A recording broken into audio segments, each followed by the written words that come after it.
Hello, welcome to another episode of Disabled Girls Who Live. We love you. You're amazing. We're also amazing. And you know we're amazing. That's why you're here. That makes you amazing too. Anyways, this is Marcia, she, they, sitting on Seminole Tribe land. I am a black femme wearing my black shirt, my black headphones. I have a black microphone, but there is color behind me. It's not everything black. I'll let Mary Beth take it from here. Yeah. What's up? It's Mary Beth sitting in Northern California on Ohlone land. I'm wearing a brown sweater shirt in my office. That's a total mess right now. Wearing my black glasses and my black headphones on my black hair.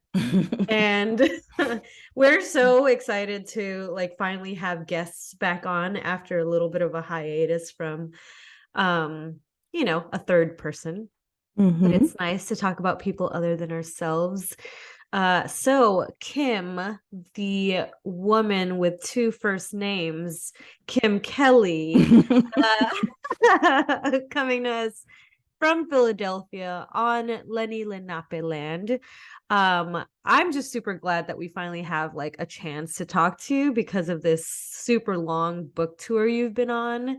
So she's an author. She's the author for Fight Like Hell, The Untold History of American Labor. Just an all-around badass labor journalist. I see you out there protesting on the streets for us. Um, you just have this diverse history of everything. Former vice staffer. I love that you've got this. You're a big fan of heavy metal, and then tea, and then whiskey, and then books. It's the right Vibe. energy that we need. You're raised on a nature preserve in South Jersey, so there's just so much that we got to talk about. Welcome, Kim. Thanks so much for having me. I'm a white lady with long blonde braids, a black long sleeve shirt with a purple Get Better Records logo. I've got some shiny purple plugs in today.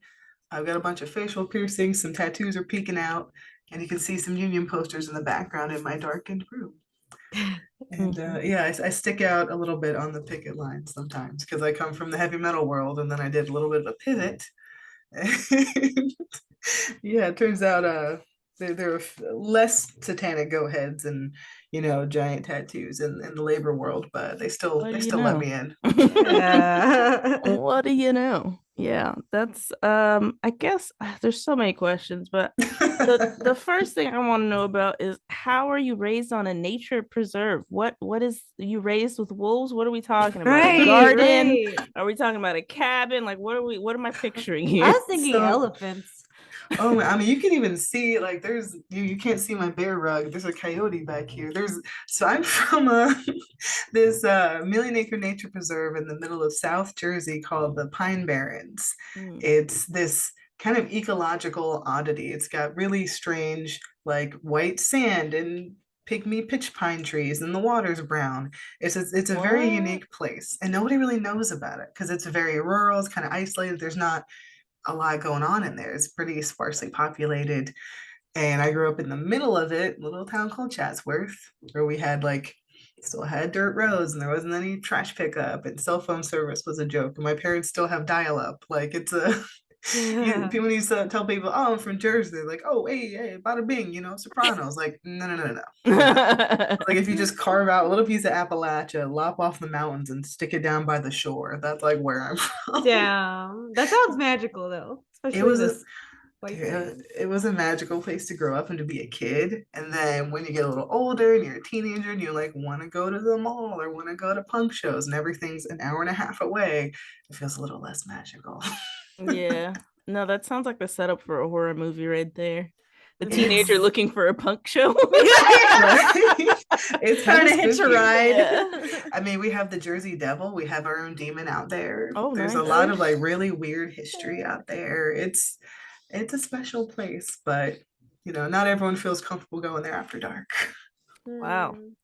That is interesting. So So how do you go since from yeah, Born to no, be go ahead, goth, Mamie. basically. Yeah. Yeah. So since there's very little city life, what kind of animals do you see out on the preserve? So at home, it's I mean, there's a lot of white-tailed deer. My family all hunt. black bears started coming down, coyotes out there. Coyotes are always trying to kill my dad's chickens, which is a big topic of conversation whenever he calls me. Man, I remember one time when I was little, a mountain lion showed up and kind of terrorized the town for a while. Okay. Some guy out in the woods was keeping emus for a while because for a while in the 2000s they thought you could make money off of emu farms. Turns out you can't, so we just let them all loose. So there's all these weird giant birds out in the Okay. woods, Just hanging out. whippoorwills and squirrels. It's just like the forest, just a Yeah. straight up forest. But then 20 minutes down the highway, you're at the Jersey Shore. So it's kind of this weird forgotten place, and that's where I grew up. And Wow.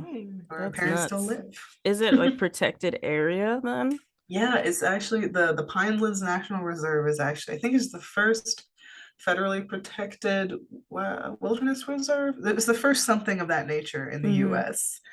And there's always outside groups trying, like developers trying to build like horrible housing, or they're always trying to run pipelines through it. Oh, I'm But sure. there's a lot of local people who are just not having it because it is, and it's on like this massive aquifer of like some of the purest water in the country. Right.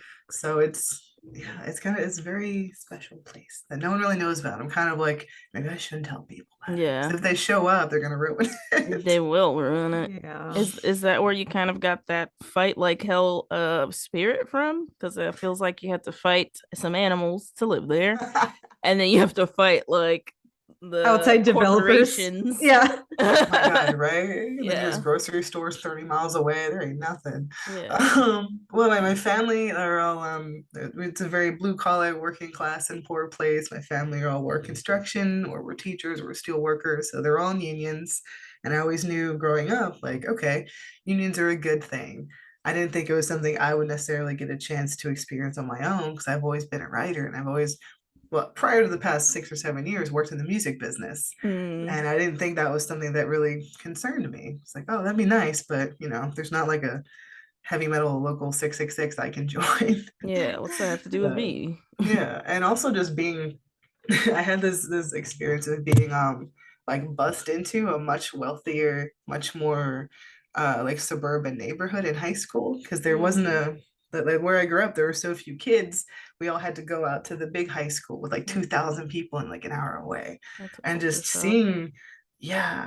seeing like going from all the kids I grew up with from when I was 4 years old to 14, being dropped into this environment where people had like their both parents didn't work, or their dad was a doctor, or they had a garage, all these things that were so foreign to me. That's where I first kind of learned about things like class, and about how some people have a whole lot and some people don't have very much at all. And my mother was actually she worked in the school cafeteria there. So that was, but she was she was like the cool lunch lady. So it was Oh, kind of a different experience than you might expect from like seeing high school movies. But it was still like I definitely was like, oh, I don't feel like I belong here, but I'm here, so I guess I'll make the most of it. And I yeah. guess that's sort of something I've carried with me in all the spaces I've been able to access since then. Because a lot of people that grow up the way that I did don't end up writing for big media outlets or doing book tours or doing half the things I've been able to do. So it's always in the back of my head, like, yeah, maybe you don't belong here, but fuck it, you're here. Yeah. Right. Yeah. That's a vibe. Well, so how did you get there? How did you get into all these spaces? Because most of these things are like very high key, it's who you know situations, right? Honestly, heavy metal is really what started and saved everything. I've been a writer forever. That's like I say is all I've ever been good at. There's some other stuff I can do, but that's my main thing. I picked up a couple of things. I can open a jar of pickles despite having 8 fingers. But yeah, I've always written, and I started writing for the county paper when I was a kid, like 15. Oh, And so yeah, it was cool. cute. I remember writing a column about how George W. Bush was a warmonger. Oh my And they let me I publish love it. it. I was like, At I've always been like 15, this. yes. I've always been like this. But yeah, so when I was at college or in high school, I was just writing for all these, we called them like webzines back then, which is, oh God, I feel like I'm dating myself. I swear I'm like not old, but I'm not, Yeah. Now I'm we're the just, in yeah, between. aggressively millennial, I guess. Yeah. But I Yeah. remember Napster, like that kind of vibe. But yeah, I started writing for all these little publications. And by the time I was going to apply for college, I had this whole big packet of things I'd written for newspapers and zines and blogs. And I got into the music business program at Drexel. And I showed up, and everyone else there had like a demo or had done like they'd done like music businessy stuff. And I clearly just wanted to be a music journalist, but they Mm-hmm. somehow let me in. And I got to do some internships. I got involved with college radio, which was really the biggest way I met so many people that I'm still friends with. There's this event called CMJ every year where all the college radio kids would go to New York and mingle and Oh, schmooze and all that and meet lots of the promoters and people in the business. So I made a whole lot of friends when I was younger. And as I kept writing and kind of forcing my way into bigger publications, I just kind of built up this network.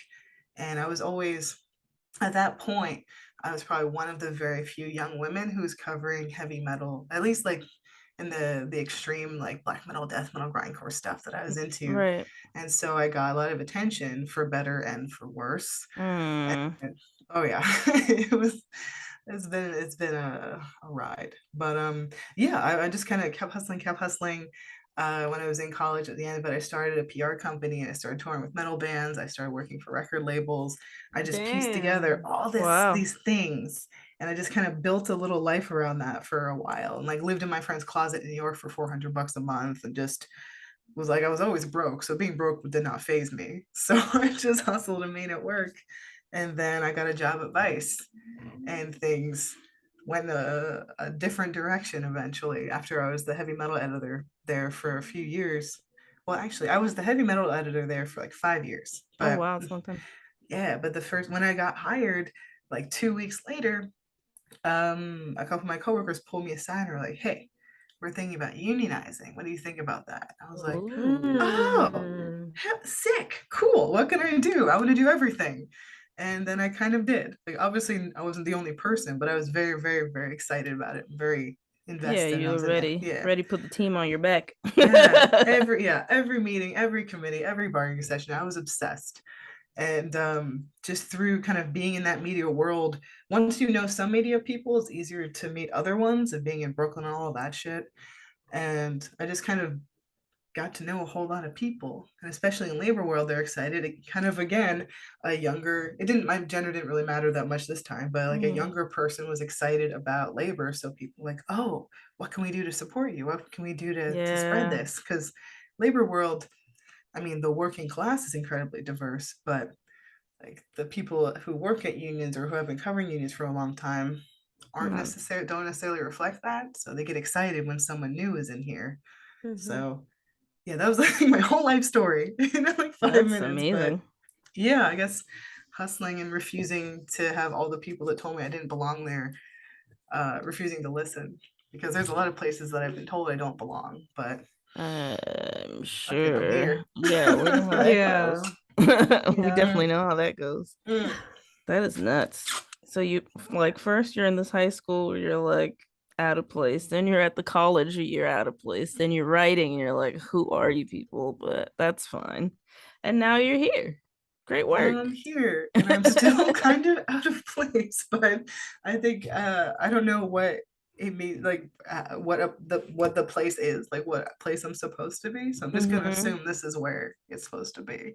And where Yeah, else would I be? it's kind of weird to kind of carve that out too, because you have so many parts of yourself that don't really fit into. And I'm honestly, most of us do. Most of the people that we talk to and hang out with are like multitudes, like just waves of different things, and nothing Right. fits. So it's like kind of hard to figure out when all you're handed is like cute little nuclear families, picket fence, like it gets very orderly, this and this, and you're like, well, I like heavy metal and I like tea and I grew up with coyotes. Like, what's You can see good? one of them over there. Yeah, it's a vibe, but that it's really how a lot of us live. And then on top of that, you have a visible like disability, so I'm sure that probably played Yeah. into a feeling out of place as well. It's been one of the most interesting things about growing up somewhere so isolated. Like I will not exaggerating. I was with the same 20 kids, between 18 and 20 kids from kindergarten to the end of 8th grade. So my entire social world was the same 20 kids. And so It's by the time I nuts. hit first grade, everyone was kind of over the fact that I was a little bit different. It wasn't really something that came up or like I wasn't made to feel weird or different or anything, except when I started going to Hot Topic. That one was on me. What are you wearing? Yeah, that wasn't intentional, but like rolling up here with some claws was, I didn't really have a choice in the matter. Yeah. So I think that really helped when I got out into the bigger world, because I had spent so many years and like formative years kind of feeling like, oh, like no big deal, like whatever, that's just That's who I true. am. That's Cool. true. And then I got out there, and then the rest of the world was like, oh, what is going on here? Mm-hmm. What? What do you mean? What do you Like, mean, this my is just, hair? What is it? yeah, The like piercing? this, What do you want to know about? yeah, even before I had piercings or Oh, tattoos, it was kind of funny. I guess it gave me a little bit of armor, because having the kind of visible disability that kind of takes people off guard. So I think there's some types of like visible disability that people like, they get, at least like, oh, you use mobility aid, oh, like they're like this is your mentally prepared. situation. Like their brain has the setup. Like, oh, people use Yeah, crutches. Yeah. Yeah, like yeah. they're ready for that. And then you show up and you're just like, I talk with my hands, and I have ectrodactyly, so my hands look different than other people's. And it's kind of a rare thing. Yeah. So people don't know what to do about it, because I don't make a big deal of it, because like, this is who I am. Who the fuck cares? But and sometimes I make jokes that I think are funny, but make people very uncomfortable. Yeah. Well, no, that's true. Like you're opening the jar of pickles joke. Like somebody would be like, "Ooh, should I laugh at that?" Oh. Like, yeah, it's a joke. And it is a joke because I really suck at opening Yeah. jars. I thought that was top tier comedy, but Yeah. somebody I I don't could get see that. shit. I could see somebody being like, "Oh, I'm just gonna Right? ignore that." Or like when I talk about like, I'm gonna get my knuckles tattooed eventually, and I have just enough to say whiskey. And when I show people that, they're Yeah. like, oh, that's cool. Like, yeah, it's cool. Like, of course Whiskey it's without cool. the E or with the E? No, full on with the E. I've got just enough. So it was meant to be. That's it. It's meant to Yeah. be. It's meant But to be. yeah, it's at the point where like, there've always been, at least since I started getting a little like in my teens on, I started getting more piercings and tattoos and like dressing like a metal person. I'm not quite, and I'm just like a lady, and people look at those in various ways. So I've never Right. quite been able to tell like, what are people looking at when they Ah, look at me, right? I had this Everything's one, already so unique. yeah, I was like, which thing? Where are your eyes? yeah. I had That's a this fair one point. professor once in college. He was one of my favorites, in this incredibly lighthearted course about nuclear apocalypse in film and fiction. And he was my favorite. And at one point, he asked me. It was in the context of a conversation that made sense. He asked me like, "Oh, so this is your situation with your hands. Is that why you have so many tattoos and piercings and you have such a unique appearance?" And I was like, "No, no, I don't. Shit, I don't know. Am I Again, actively how is trying that to look?" cause and effect? Yeah. Yeah, I was It's like, like did I think, okay, I'm already gonna look different. I may as well lean in. Or am I trying to distract people? It's like, oh, shit, I don't know. I'm 18. I just like death metal a lot, and I'm being left unsupervised. That's an But still, interesting thought, though. But I think you're so right about the fact that you did feel supported in your formative years makes all the difference. 'Cause I think a lot of us, especially the girlies in their 30s, are realizing like this is a lot of shit from your childhood where you didn't feel loved or you felt ignored or somebody didn't support you in a certain way, and like how that shit all shows up in your relationships right now, today, or how you show up Mhm. places today, right? Like yeah, that is there's, actually a pretty big deal. yeah, it's because, but my family never ever acknowledged or mentioned it, Mhm. which is always kind of funny. And I think is probably why I never really, it took me until really only a few years ago I started being really out there and open and be like, hell yeah, this is what I look like. I didn't hide, but I just kind of like hope people wouldn't notice for a really, really long time. I think 'cause my Mhm. family never acknowledged it. I remember hearing when I was really little that when I was born, my dad wanted to sue the hospital because he thought they'd done something to make me come out with the wrong amount of fingers. And having that in the back of my head, I was like, oh, I'm not gonna mention that. Ooh, I guess I'll keep this to myself. Yeah, And that it's that weird. change. I even have a thing now. Like my partner is he's a punk. He has like, if you think I look cool, he has like spikes, and he's a very much has a look. He's very noticeable. He's very cute. I love it. But sometimes I don't really like drawing attention to myself. And so sometimes when he's all done up, I'm just like, can you just take something Cool it off? down. Yeah, 'cause I'm like, it makes me feel, it like freaks me out a little bit when I think people are looking at me because I don't know Yeah. why they're looking at Right. me. Right. And that's one of those residual things, I guess, of like, oh, there's Mm-hmm. extra layers of just like, oh, what are you looking at, buddy? But like, really, what are you looking Yeah, That's I think that's what makes it interesting. so cool and interesting, right? And no, that's interesting. So you didn't have to deal with like outright bullying or nobody was like in your face about it, but at the same time nobody was like, "Hey Kim, you're different. That's cool." Like they were just at? like, "We're Mm. gonna pretend it doesn't really. We're just moving on." Yeah. Well, That's different. it Yeah. got, I started getting bullied really, really, well, really like full on harassed for it really awfully when I was an adult. When I was in my later 20s, when I was working at Vice, and I wrote about heavy metal. I still do, but that was my main focus, heavy metal. And I wrote about it from a very like feminist, anti-fascist, anti-racist perspective, and wrote a lot about how it sucks that there's so much racism, anti-Semitism, and every ism you can think of in the metal world. And Wow.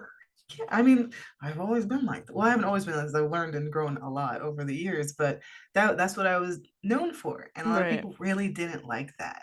Mm-mm. And one of the ways that there's this one Nazi in Texas who ran a website. He it's been a weird life. Start any sentence with this one Yeah, Nazi in right. Texas. This one fucking Yeah. guy who ran this like shitty metal website. He got kind of obsessed about me because he thought I was trying to ruin metal by making it too safe and woke and just Yeah. whatever. And he decided he was gonna. This still like bums me out. He made this Facebook page called Kim Kelly's Hand, and he took all these What in the screenshots actual fuck? of videos, yeah, that I'd done like interviews and videos over the years. He took all these screenshots like showing my hands, and then What also the had some hell? cartoons of just like crabs and like Leela from Futurama and all these things. And it got like, I saw it one day and I was like, don't How is like that that. legal? Is that not a hate crime? And Like, it took, I gotta tell you, I was at Vice at the time and I was friends with the comms department, and I hit them up. I was like, can you like call your friends? Can you do something? Yeah, And I had hello. a bunch, yeah, I had a bunch of friends who were reporting it. They kept saying, oh, this doesn't violate our community standards. I'm Basically, it would, dude, sorry. it would probably still be up if I hadn't had that job and had access to those channels. I remember seeing there was like 600 likes on or something. I was just like, Yeah, this people one, really spend their time on some bullshit. this that one hurt. That one I didn't like very much. But even one thing that was kind of funny is I saw even people that I knew hated me or hated what they thought I was, like would comment being like, I don't know, man, that seems a little low. Like maybe that's a little much. Wow. Like, You man, have when your the haters rooting for you, you do. Yeah, yeah, yeah. when the Yeah. other Nazis are like, Yeah. maybe just take it down a notch. Yeah. Something's up there. So I got, That is gross. yeah, fairly chill childhood. But then as I got more public and more people knew what I looked like and had opinions about it, it became more of a something that I thought about in ways I hadn't really thought about before. Yeah, that's different. It's like a different kind of culture shock. It's like, oh, this is a problem now? Oh, okay. Oh, this is the Yeah. one thing you can't criticize my writing. You can't call me ugly. You can't call me this, that, the other. But like, oh, so this is the thing. Like, Woo! all right, Yeah, thanks. that is a big yikes. That makes me think of the screenshot level. Like I remember when the freaking Transformers happened and Megan Fox and people had all of these weird things about her thumb and like they didn't like the way her thumb looked. I Right. just remember thinking how fucking weird it was. Like people spent energy going through photos, like the same vibes. And again, these things don't really violate terms of service. They like you could do that. No, just being look, this person's body is a little bit different. Look how bad that is. That's fine. You can get away with that. Yeah. It's like that That's is pretty somehow fucking violent. totally normal to do. It's fucking weird. It's so Absolutely weird. strange behavior. Like I don't understand. Didn't that guy have a job, a website to run, something to do, water his plants? I don't know what Nazis do in their spare time, but Jesus. Right? Like they write weird blogs and run a different Nazi website. That guy. Yeah, did she write angry letters to ship out to people? Did she have something else to do? I don't know. Right? They don't. That's the thing. That's why they're Nazis. You don't Yeah, end up like that if you have a healthy social or political or cultural life. this is true. That sucks. I'm sorry you went through that. But becoming like kind of a public figure, do you find yourself like guarding things a little bit more, like privacy, security wise, whatever? Yeah, like before moving back to Philly, I was super involved in like just the New York anarchist anti-fascist world anyway. So like security was something that's on my mind anyway. But especially as like I suppose I got more eyeballs on my work on Twitter or whatever, more people who I don't know knew who I was. Yeah. I've gotten much more like tried to protect my privacy in ways that I can. Like I have, a secret Instagram and things like that where like I put my real life. Then there's I don't know. It's a weird thing. I don't know that I was ever prepared for it. And it's not like I'm a fucking Kardashian or something like that, Yeah. but it is still a level of just eyeballs that I Yeah. was not anticipating. I'm still Yeah. not quite sure what to deal with, and it does make me anxious about being hacked or being doxxed or all these things. But what do you do, man? Yeah. Like I don't know. I'm locked down as much as I can be on various social media networks and all my two factors and all that, and I pay for delete me, and I have a scary boyfriend and I go through Yeah. him. So like, Yeah. It It's shows you mm, it shows you there's so much power in publishing as that's what you do, but then there's also the scary power behind self-publishing. Like anybody can post and write anything that could be not true about you or just like shaming any person. mm, Like I've it's gotten so it's much of that. yeah. ridiculous how Like much wow, we have the power people freedom to have. share our voices, but also this people have the freedom to harass us Exactly. for doing that. Oh yeah, Well, that I Yeah. am I'm starting to see more like um I don't know, like terms and conditions where they're adding disability or like ableist behavior and language to their Mm, guidelines, which is like finally. major, but the fact that they didn't have that, how long ago did that happen? 5, 10 years ago? not even that was, let's see, maybe 2018. Yeah, Yeah, 'cause it's pretty right before I got recent. laid 4 years. Jesus. Yeah, Yeah, like pretty this is recent. fine. It's like, Yeah. man, if I had, it would still be there if I didn't happen to have that And job. there's not much you could do about I mean, you can, not post your location every time you share things and you could browse with a Oh yeah, VPN and like two factor, but you can't stop someone from taking screenshots of you. yeah. It's You I don't can't even do. stop somebody from like reposting. Like I remember one time I got a bunch of followers on my Move with Marcia page once because somebody had taken my like foot exercise video and reposted it on their foot fetish page. And then I was getting like DMs like, "Hey, can you spread your toes?" Like, Oh my god, we didn't even get paid for that shit though. That's not even fair.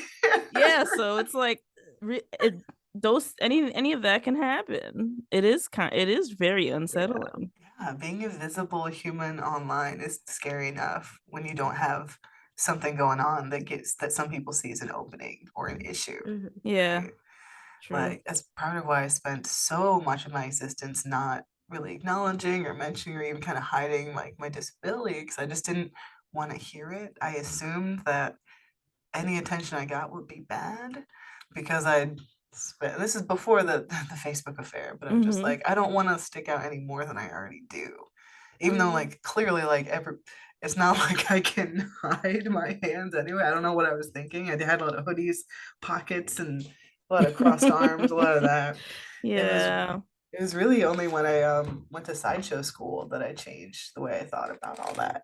Oh yes. Pray tell. What is Yeah, tell sideshow us school? What about is that? that. Casual Interesting. aside, right?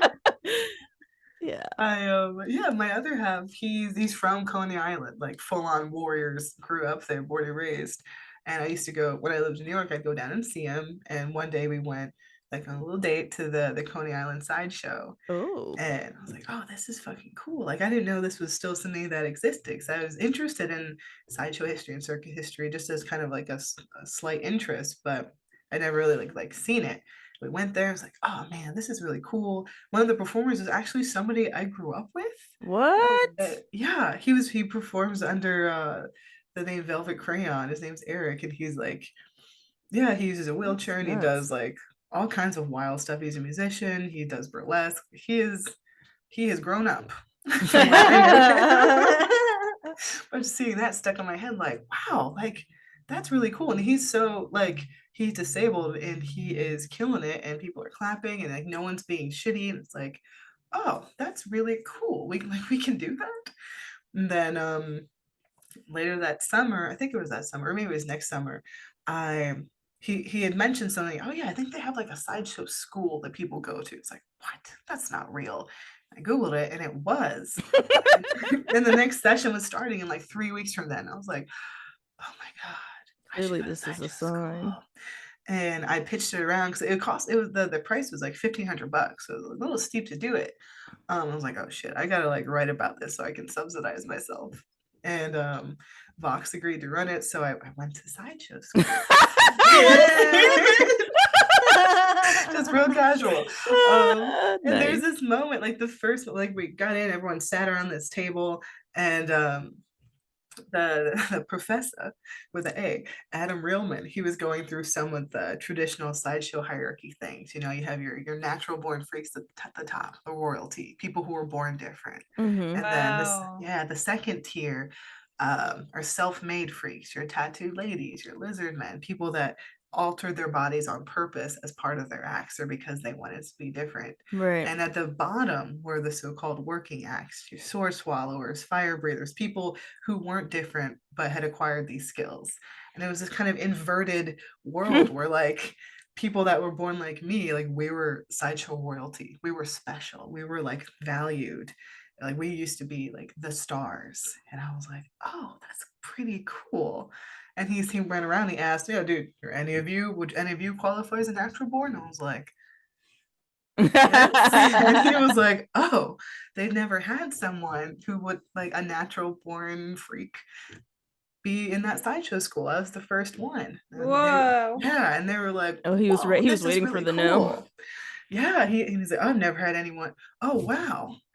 And just like that moment, I was like, oh, this is really cool that I have this unique thing that has this specific kind of historical and cultural legacy attached to it. Like there have been lobster boys and lobster girls throughout history, a couple really famous ones. And I can do that. That's part of my history too, as someone with this very specific disability. And I learned how to breathe fire and hammer nails into my face and walk on glass and swallow swords. So and all you these did things. everything. Oh god. Wow. Oh, Yeah, God. because now in the sideshow, it's not enough to be born different. You have to also have acts because we don't just exhibit ourselves, because just being who you are isn't It's an not a act. spectacle anymore. Just Yeah. like stand there.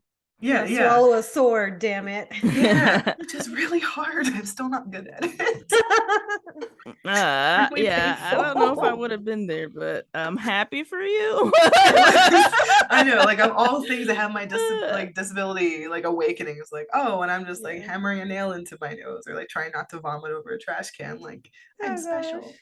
But like it was That's kind of wild. a magical thing. I started performing a little bit as Greta the Lobster Girl. I did a couple of performances, and then COVID hit, and I did not go anywhere. Dropped But it, yeah. But there's so much beauty in like finding the like the love for that spectacle, you know, because so many of us grew up with hatred toward that disability, and like Yeah. those types of names, like that name could be so cringe for everybody with ectrodactyly or anybody with a limb difference, but like creating that for yourself is so liberating, right? I In felt some like ways. reclaiming something that I'd been like people had made fun of my claws or my lobster, like things like that over Yeah. years. I was like, you know what? Yeah, I do have lobster claws. Pinch, pinch, So pinch. what? Yeah. Like, This is it. Yeah, yeah, look at it. It was just Mm-hmm. such a shift. And after that, I was like, oh, yeah, no, this rules. This is fucking cool. And I'm proud of that. And I'm proud of myself.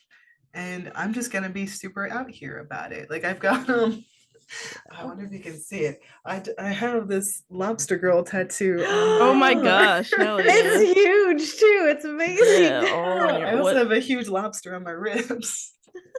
I'm That's just taking pretty it cool. back.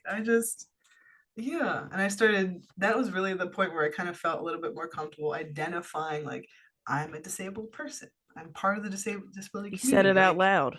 yeah, 'cause Yeah. Yeah. for a long time I felt Yeah. like I didn't count, like I wasn't disabled enough, which is like a fucked up thing for someone to think about themselves. But I spent my whole life being told, oh, don't worry about it. It's not a big deal. It's fine. And then I Mm-hmm. got in this space where it's like, oh no, this is great.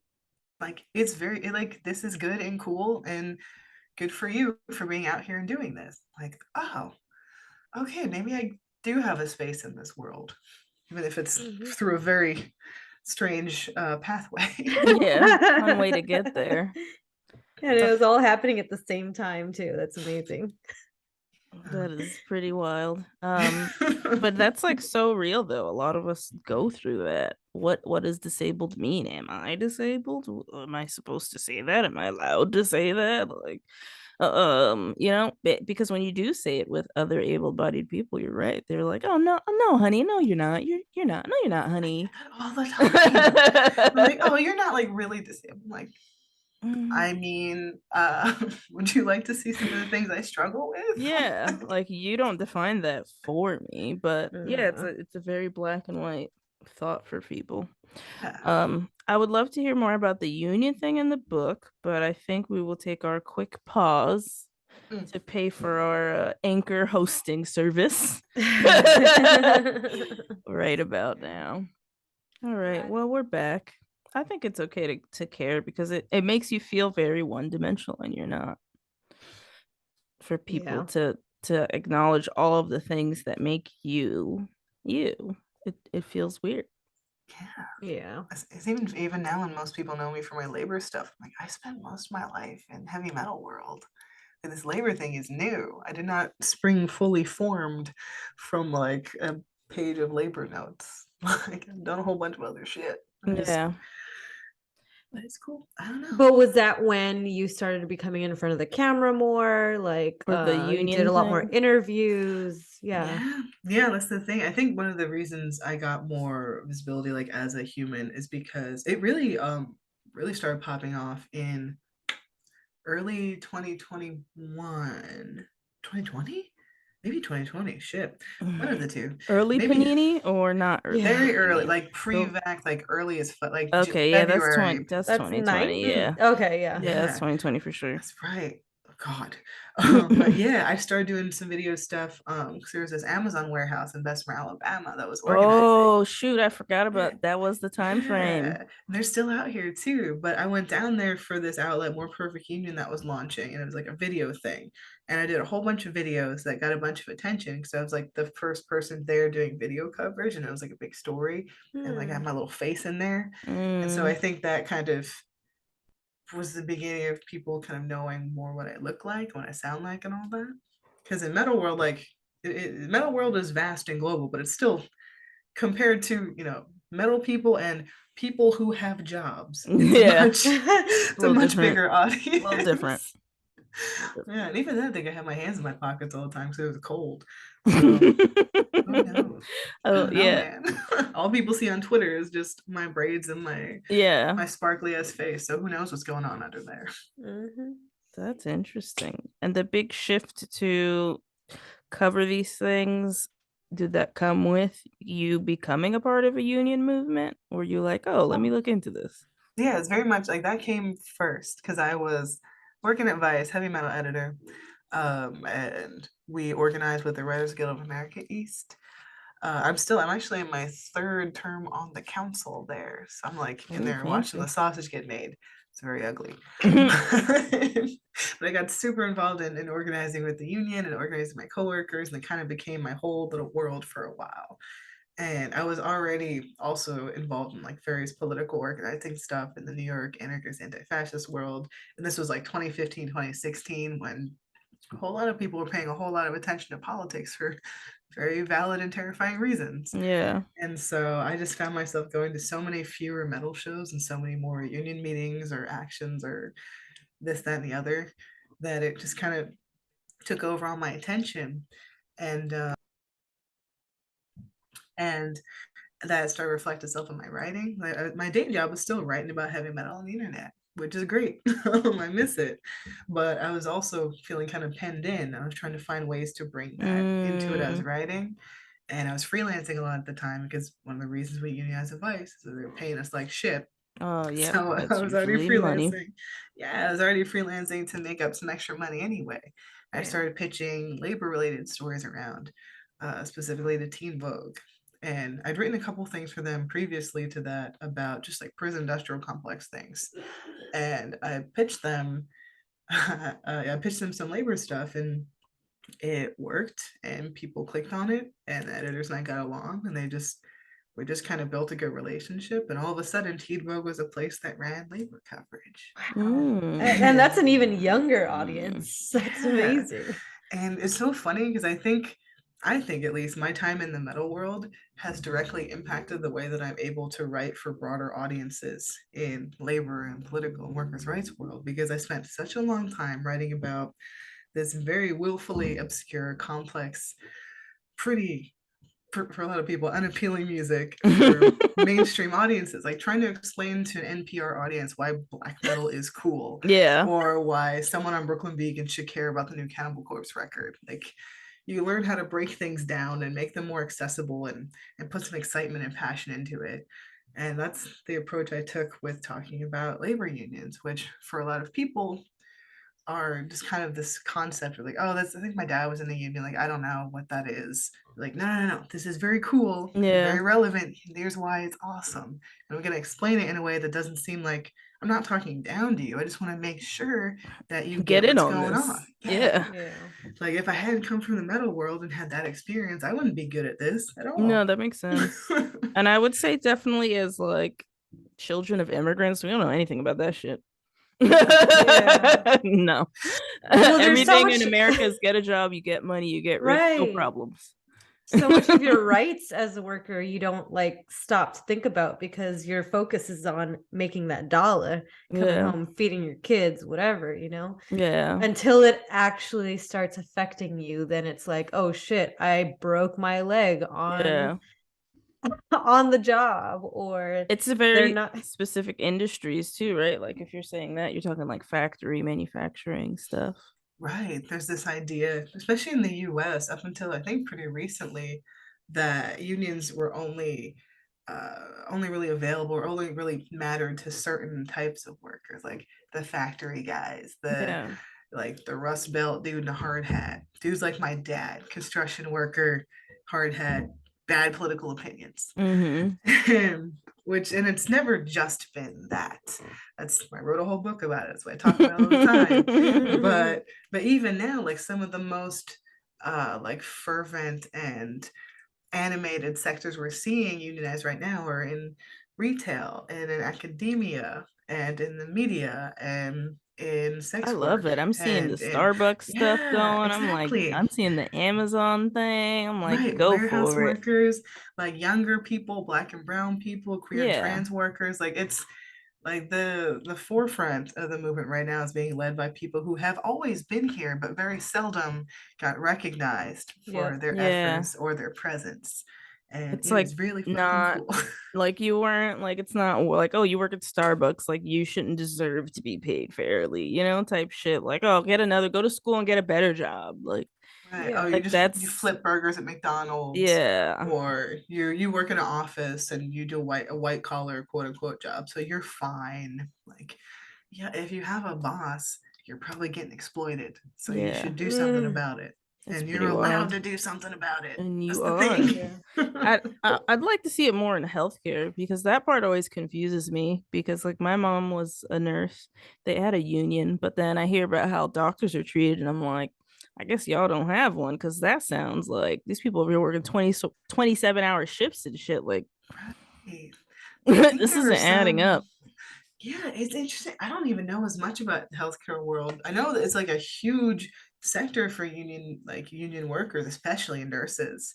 But yeah, Mm-hmm. doctors, I don't know. I don't know if their position in the org chart or the hierarchy is such that they don't have access to unions. But even if you can't, even if you don't have the ability to officially unionize, you can still pull together with your coworkers and make demands and go on strike or protest. Like, because there are some workers who are left out of labor laws who don't have the legal ability to organize, Mm. but there's Yeah. always ways to get around it, right? Like to get a little creative. Oh, And like one the thing, Kellogg's thing, right?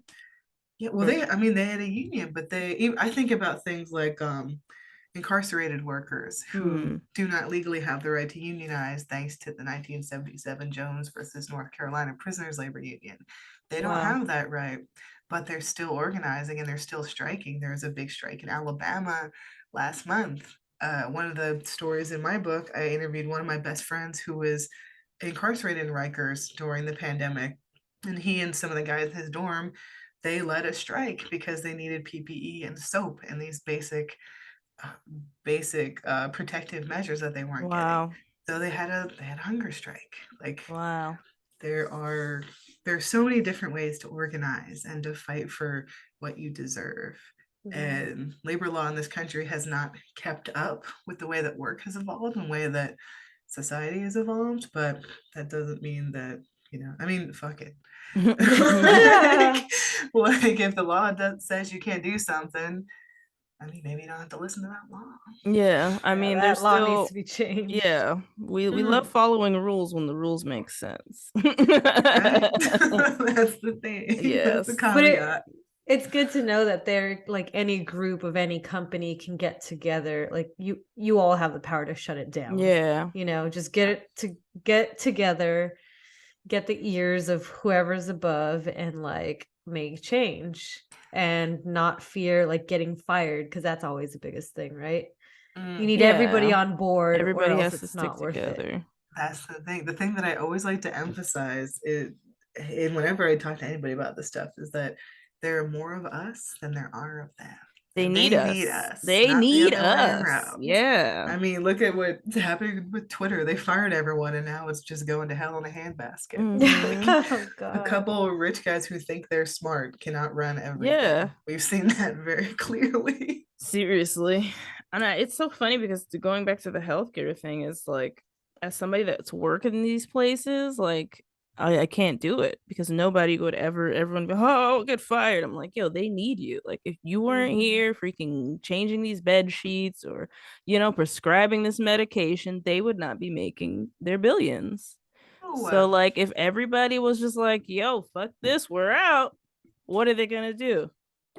Yeah. getting down. They're not getting down in the coal mines. They're not Yeah. emptying out the bed pans. They're not getting on the factory floor. Yeah. Yeah. They're not going down there and coding their way into whatever Twitter's trying to do. Yeah, I think it's like that power dynamic. People really do feel that so much, and like, yeah, it's not always pretty. I'm sure there are risks that you are taking. So Mhm. Absolutely, but And it's hard for groups too, like you mentioned, like sex work and how people who are already like dehumanized yeah, or seen as like that's all illegal work anyway, don't give a fuck about the human. yeah, And the fact that that type of work is still happening every day, it's just so important.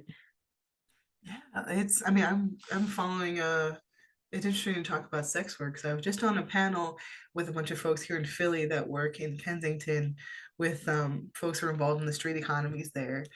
And I was telling them about how I've been covering this union drive by strippers in North Hollywood at Star Garden Topless Club, and how it's really exciting. It's going to have a really big impact on the industry once they win. oh And yeah, like they're like, yeah, that's really cool. But we also want to emphasize like that is kind of a privileged stance in the realm of sex work to be able to unionize, to be able to be public, to be able to take those steps. Because so many people who do work in the sex world industry, like sex work industry, like their labor is criminalized. Some of them, their very Yeah. identities are criminalized. mm-hmm, Like they've had to find, like I have a whole chapter in my book about sex work, and so much of it, like that's a community of workers that has never had an equal shot when it comes to being protected as workers under the law. So no, there's so many different ways they've organized and had to to protect themselves and their work and their labor inside and outside the law. Like it's yeah, there's no one way to be a worker in this country, and they're all valid except Yeah. cops. Except gaps. It's wild with the sex work too, because even like the way that it's criminalized, right? Like who do they punish and who do they Mm. put away and stop? Like it's not the people that are abusive and exploiting. It's not the sex traffickers. Like, No, it's people Right. just trying to go do their goddamn job yeah. because that's what works for them, or they don't have a better option, or whatever other reason they might have. Yeah, Like it's it's literally just a job. right, clock in, clock out. It should be easy Yeah. and safe enough to just clock in and clock out. It's just all the stigma and the misin misinformation and lack of understanding and just being in this Puritan ass country that we exist within. I guess a lot of workers have been, not in that specific way, but a lot of workers have been impacted by the idea that some jobs just aren't good. They're not valid. They're not Right. worthwhile. And Mm-hmm. by that token, the people that do them aren't good or valid or worthwhile. I mean, that's something you've seen throughout history in this country. We see it right now, this very second. Right. And it's labor history is, it can be so depressing, but it can be like there definitely, when I was writing this book, I definitely was like, had many times sitting on that little couch there just like, oh, this is terrible. Oh But gosh. there's so many wins and triumphant moments and small victories and phenomenal people that it's, I guess it is what we make of it, right? That's what it's always been. Yeah, yeah, Mm. I agree. I'm getting on I my like unity soapbox now. Well, I don't know. I don't know it. I mean, since you study the actual history, I don't know if it's just access, internet, or what or whatever, but is there more of a workers' movement like going on right now? We're in this moment that I think there's a lot of different factors kind of coming into play. The pandemic being a massive one of them, or Right. yeah, a huge one. Especially in the past couple of years, like as the pandemic has pandemicked and still not gone away, we've seen the way that people kind of understand the value of their lives and their labor shift, because there's that Mm, those couple months earlier on, right, where we were all talking about essential work and essential workers and banging pots and pans and putting up signs, and some Mm. people got raises or hazard pay temporarily, and then that all went away, and all of those workers who knew full well like the labor we do keeps this whole fucking thing going. it was very obvious at that Yeah, point. they had That's to go back true. to work, and they went back into the jaws of the beast and were abandoned. But at that point, they're like, oh, so nothing happens without us. Interesting. And I think we saw a bunch of high profile strikes kick off that year, whether it was John Deere or Kellogg's. We saw there's a bunch of stuff with the economy that is not really my forte, but the like you have to ask somebody nerdier than me about that. But it Yeah. seems like the job market tightened. There was more opportunities for people to find jobs and to leave. For a hot minute, the government helped us for a second by having that increased unemployment and giving out the stimmies. Some people had a little bit of wiggle room to figure out what they wanted to do, and Right. we've seen the younger generation who's come of age in this moment and enter the workforce kind of have a different view than I think maybe people our age and people older than us have, where they're Mhm. like the post Bernie generation, right? They're Mm-hmm. like, oh, we are much more willing to kind of go to the mat for issues that people older than us think aren't part of the whole union movement. Like besides wages, besides basic workplace conditions, we also see younger workers fighting for racial justice, for trans rights, for reproductive rights, for disability rights, for all of the aspects that make up workers' various identities. Just understanding like we're not just one thing, right? Mm-hmm.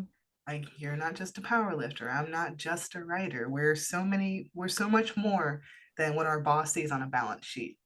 And I think that is driving a lot of the younger people that we're seeing organized places like Starbucks or Amazon or REI, or in the cannabis industry or the strippers in North Hollywood. Like Right. this understanding that Mm-hmm.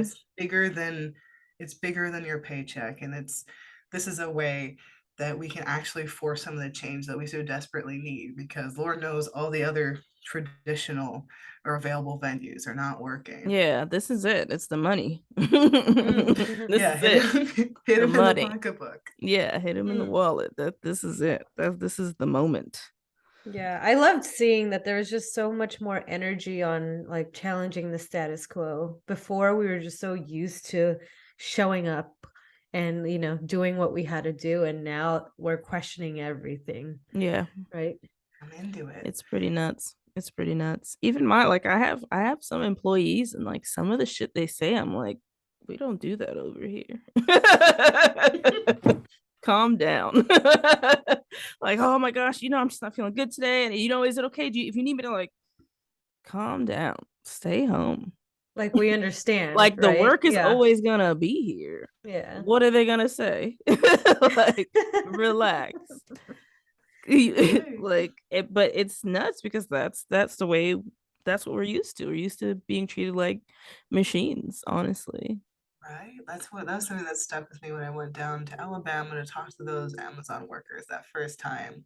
Just see these folks who are middle aged, they're dealing with health issues now because of working these backbreaking 12-hour days, just kind of looking at me and saying, we are not robots. We're not machines. We're human beings and our bodies are breaking down.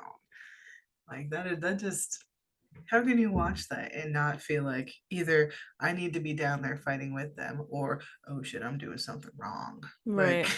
how is Right. like fuck all these billionaire types? It's back in the day, like in the 1800s that I read about all these great big strikes that happened, the railroad barons and oligarchs, they were not people that regular folks had access to.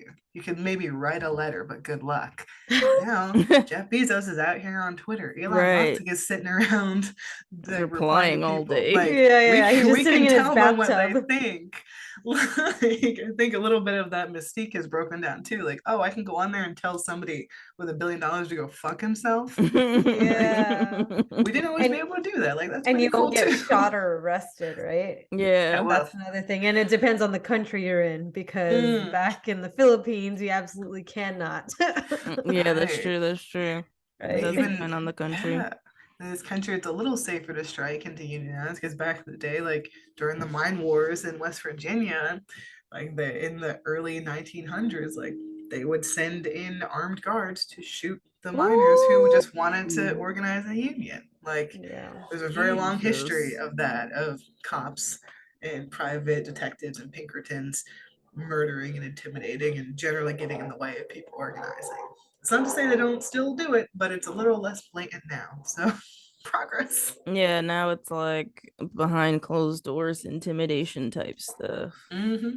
But even That's true. that, like with Twitter, like the Starbucks one, like I remember seeing the person that was running like literally like live tweeting like, oh, I'm in here right now, my manager's telling me that I have to do this, oh, my manager's searching through the file folder that I just Oh passed, like yeah, literally I think like that was live Layla. fucking live tweet, like Yeah, you that can't hide that shit anymore. the visibility I think is Yeah. so empowering for people. Like oh, and also like not just to put it all on Twitter, but just being Yeah. like the social media in general. Like oh, we can get we don't have to wait for the New York Times to show up. We can get out here and Yeah, show we don't have to thousands of beg people. NBC to cover our story, like Right, and no, have them this twist it around into what works best for the yeah, people there's that own people on NBC. TikTok with entire exposés and freaking stories they're just ready to rip. It's a Yeah. really cool time to be the person that writes about this stuff. Like I can barely keep up, but it's literally my job too. Every That's day there's nuts. something new. And I learned more too, that like all of these corporations already have surveillance on their employees, right? Mm, Constantly checking to see if they're sneaking in fries at the McDonald's or pocketing some change from the cashier. Like that's been happening forever.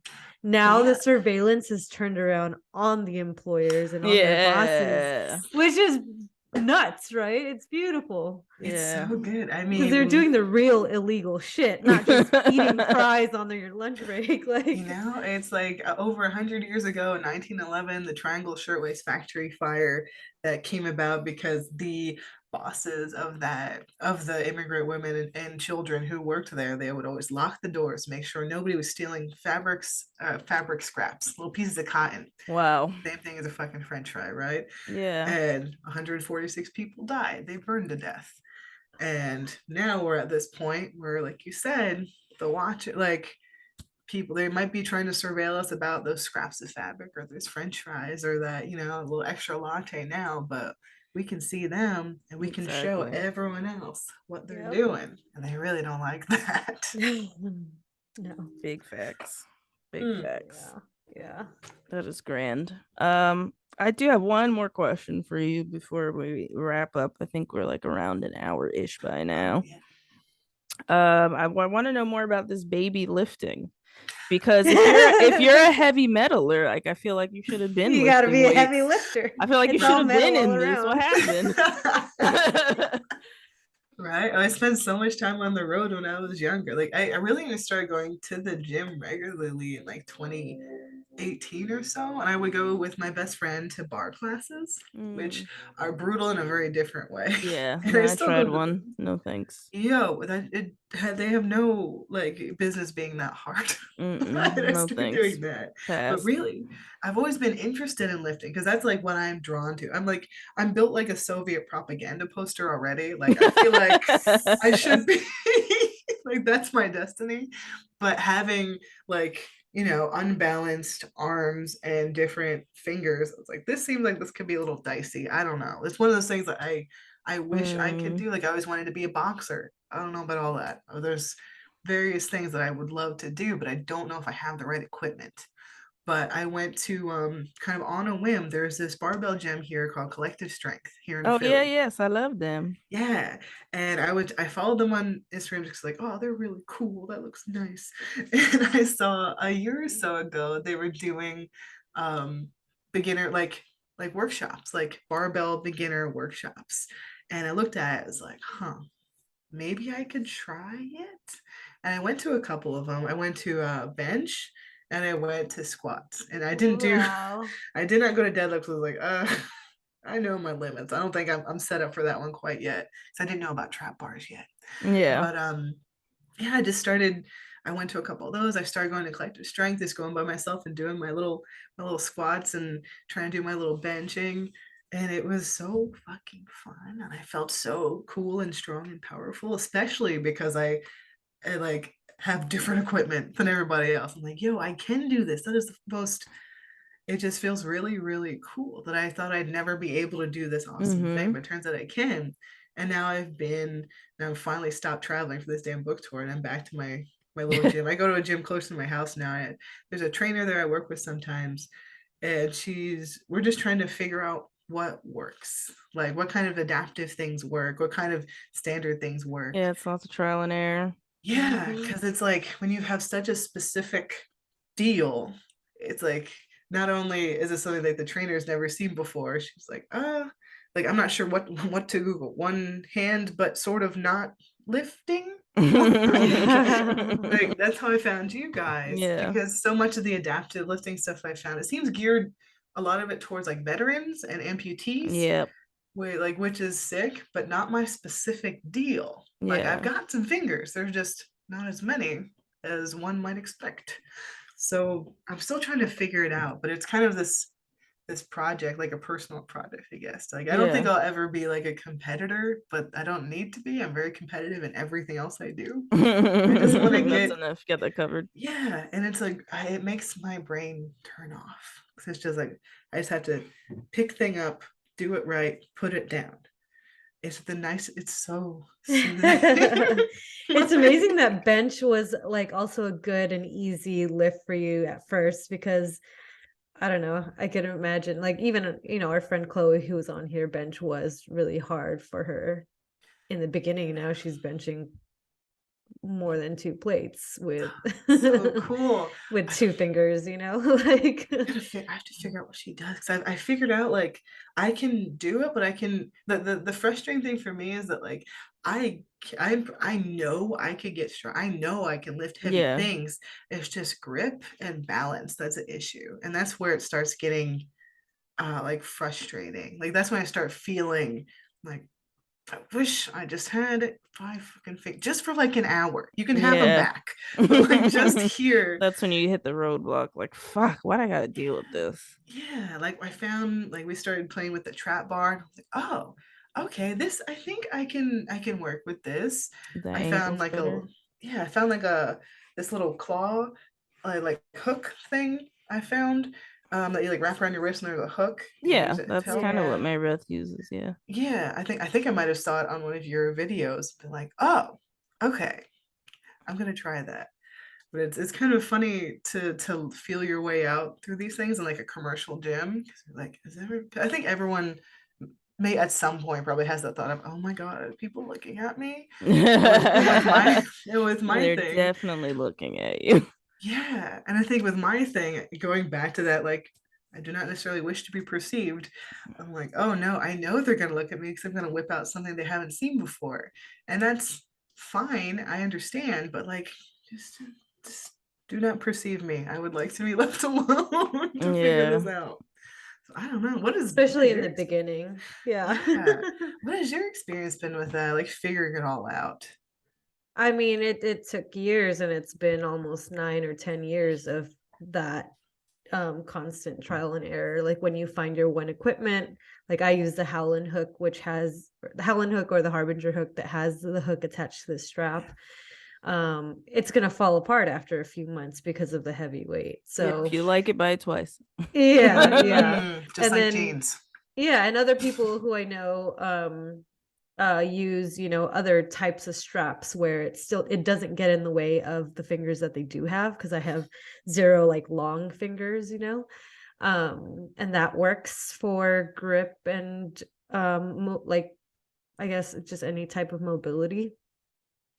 And yeah, and it's amazing like how unique everyone's body is, and you can kind of figure your way around that, and finding that first like great gym to show you that you can do it, Yeah. I think was, yeah, that's like best story you could have started with in lifting.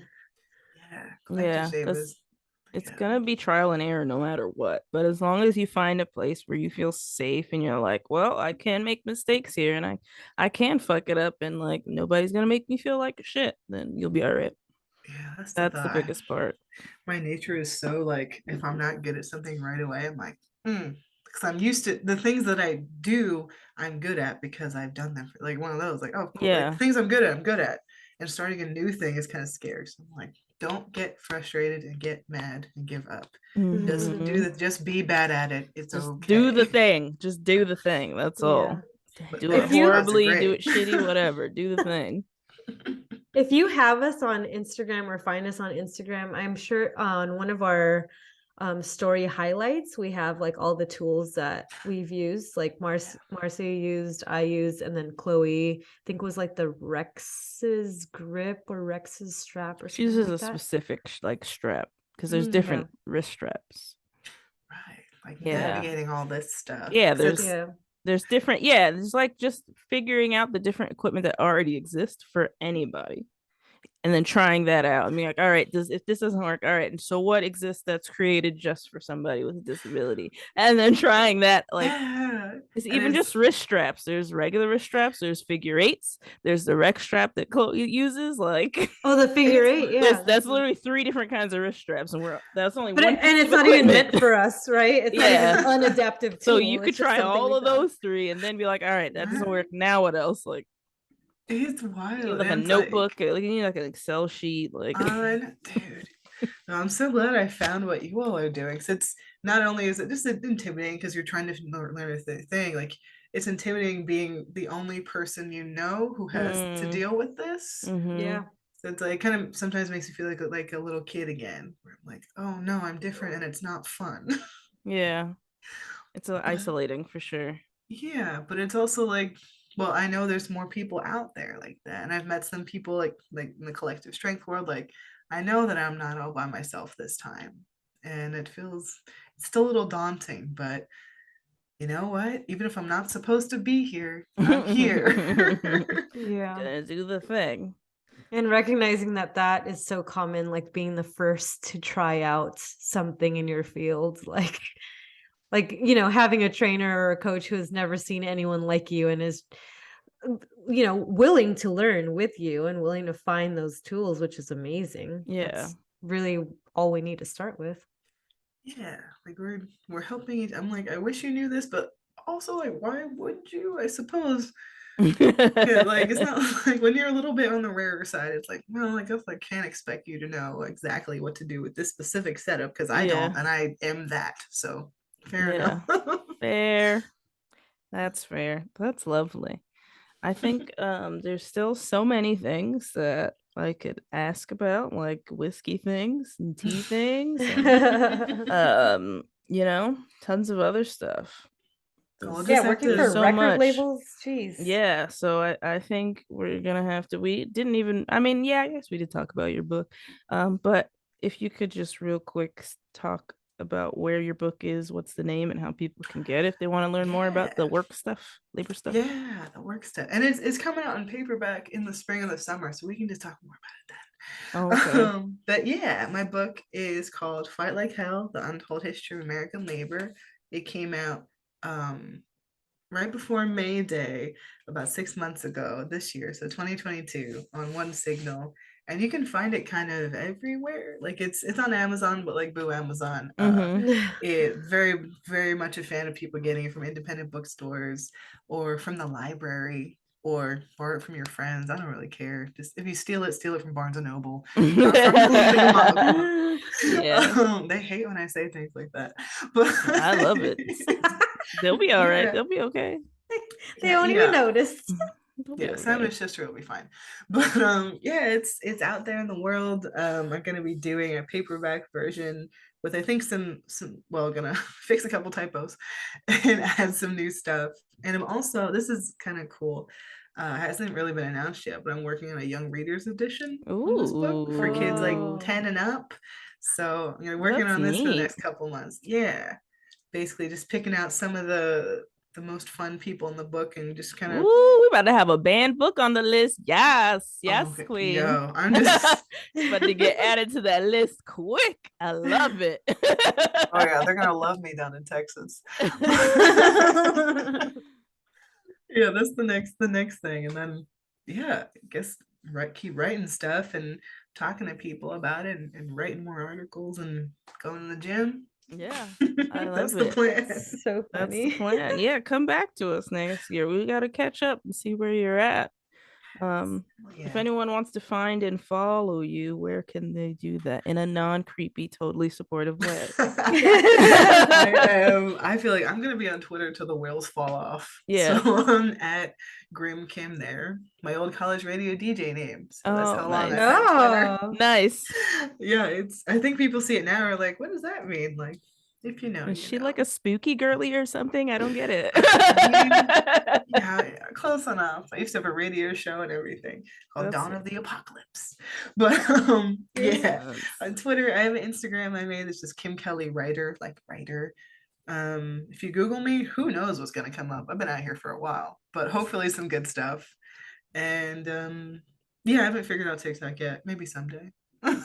Yeah. I mean, it's not a bad I could actually send you something if you want to like figure it out. Although I'm in like a different industry, but I think the tips would help because I wrote shit Hmm. that as an elder millennial trying to learn the app, I had talked to like some younger people as successful and I like took notes and shit. So I'll send Love you it that. I think it'd because be that as a platform for like the shit that you're doing, people would eat that up.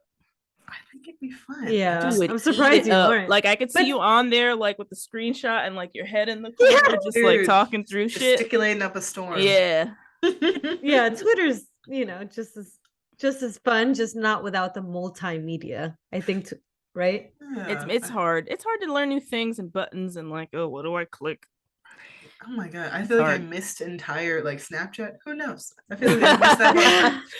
It's none of my 34-year-old I old don't really business. understand It's it, but okay. it's I'm not on okay. TikTok either, but I can see how you can be very successful on there. Yeah. Yes. But yeah, I'm around. I'm pretty easy to find, and I have a public email address just in case you need me. But I'll make you guys look a little bit harder to find that one. There you go. If you really mean it, you'll find it. Yeah, All right. Lovely. Thank you so much. That was Thank you. seriously. fantastic. This was Just really fun. Thank you so much for hanging out and talking to me, and also for giving me tips. Because I was in the back of my head, I was like, I hope they tell me some cool things about things. And then so I'm gonna go to the gym after this and be like, well, so they just told me this. yes. And I just Oh, sent you some yes. videos too. Thank Hell you. yeah. All right, disabled girls out.